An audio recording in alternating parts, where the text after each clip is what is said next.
Venez voir, j'ai encore découvert un petit trésor là. Approchez-vous. Je suis ici le long d'un lac, en plein milieu de l'Espagne, dans une zone où il y a beaucoup de loutres, entouré de montagnes.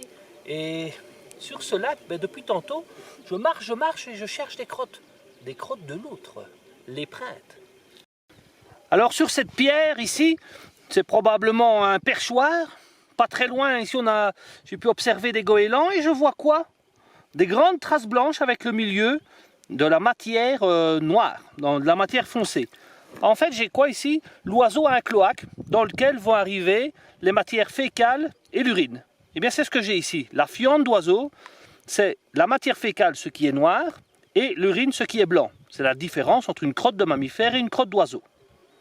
Donc j'ai toutes des fientes d'oiseaux et là, alors quelque chose, si je regarde à l'intérieur, je vais trouver quoi?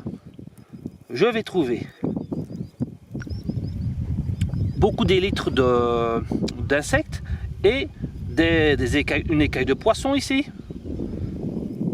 un bréchet d'oiseau ou des parties de poisson. Donc j'ai clairement ici, regardez, des grandes arêtes, un oiseau qui a mangé du poisson. Voilà, et donc je vois qu'il y a pas mal de poissons qui étaient mangés, pas mal d'insectes. Une loutre ne va pas commencer à manger plein d'insectes comme on voit là.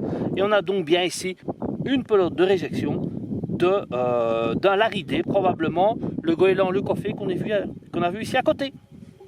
Et bien voilà, maintenant que nous savons faire la différence entre une pelote de goéland et une épreinte de loutre, il n'y a plus qu'à. Je vous souhaite une bonne recherche le long des lacs en Belgique et ailleurs. Merci.